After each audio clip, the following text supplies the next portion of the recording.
Labvakar, mazais draudziņ!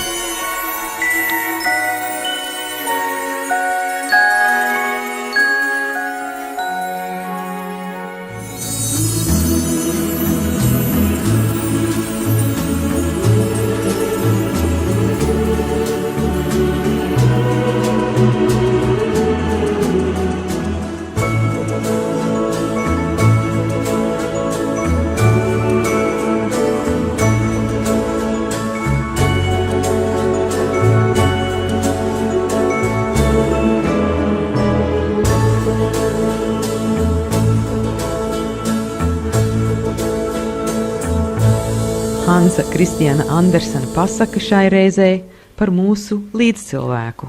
Mazā sērkociņa pārdevēja, gluži kā Edītas Piafas Ziemassvētku dziesmā.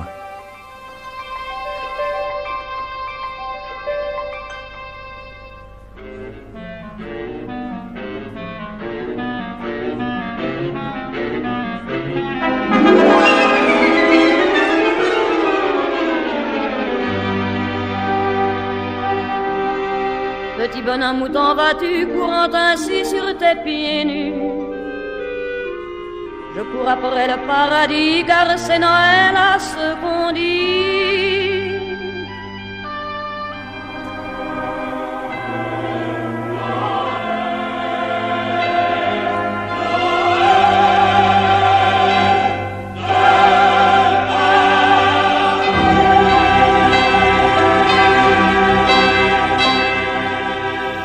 Tas notika vecgada vakarā.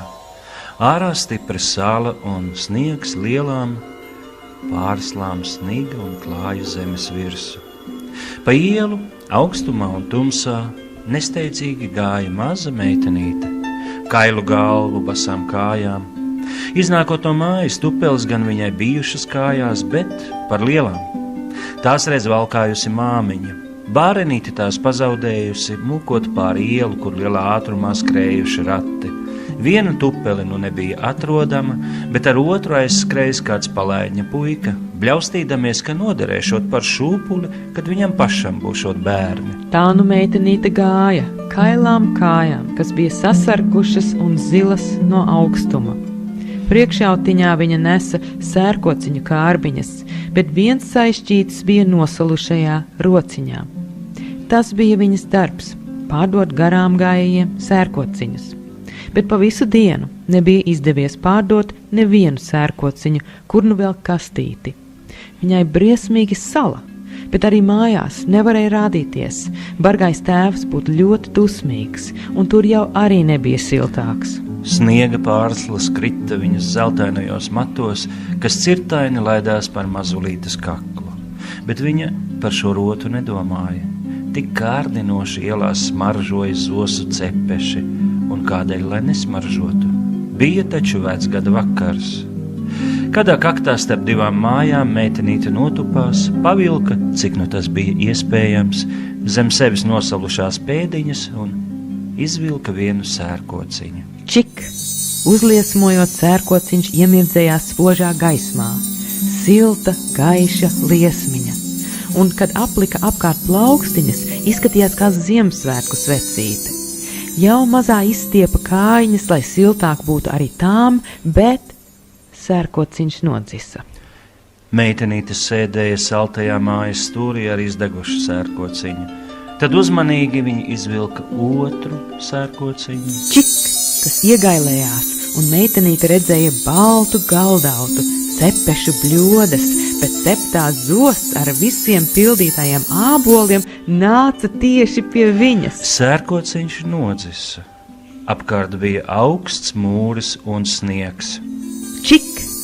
Meitenīte sēdēja zem krāšņas eglītes, krāsainiem bumbuļiem, piparkūkām un marcipāna zvēriņiem. Mazā stiepa rociņas augšup, bet neskaitāmas sveču liesmiņas bija vēl augstāk. Tās cēlās debesīs kā zvaigznītes, līdz viena no tām krita lejup, pamestama garu spožu asti.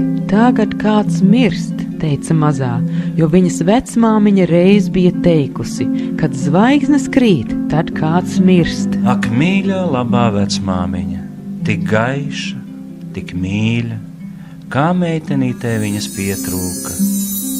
Čik, un sērkociņa liesmiņā parādījās viņa. Ak, mīļo, mīļo vecomāt, es zinu, tu pazudīsi, kad sērkociņš izdegs. Tā pazuda siltā istaba, gardais cepetis un krāšņā eglīte. Mīļo vecomāt, ņem mani līdzi! Un meitenīte uzvilka visus pārpalikušos sērkociņus. Čik, čik, čik. Kļuva gaišāks nekā dienā, un tik mīļa, tik skaista vecā māte nebija izskatījusies vēl nekad.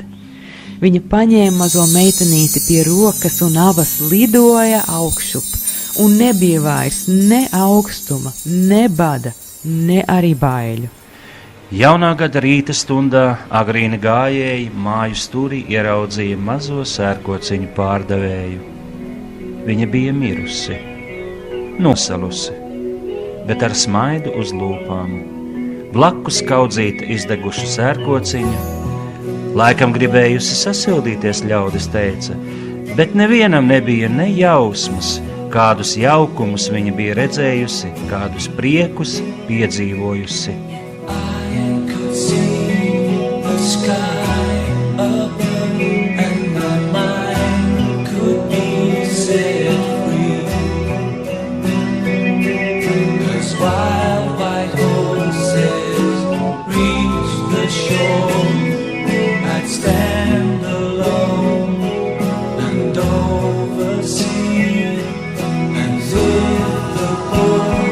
Before me burn.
Hansa Kristiāna Andersena pasakas par ikdienu, par katru no mums un par mūžību.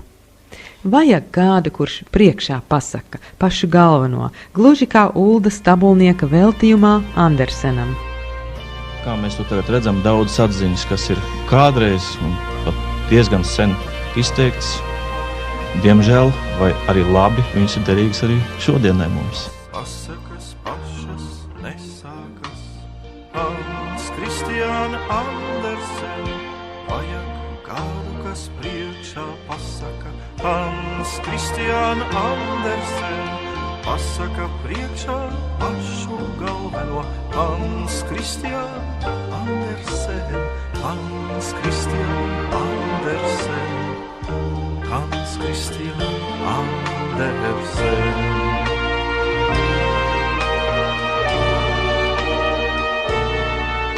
No rīta pamodies kā dienu, lai pavadu, Hans Kristiāna Andersen, saulē ēnā, priekos bēdās, Hans Kristiāna Andersen, saulē ēnā, priekos bēdās, skrienot, lienot, raudot, dziedot, Hans Kristiāna Andersen, Hans Kristiāna Andersen.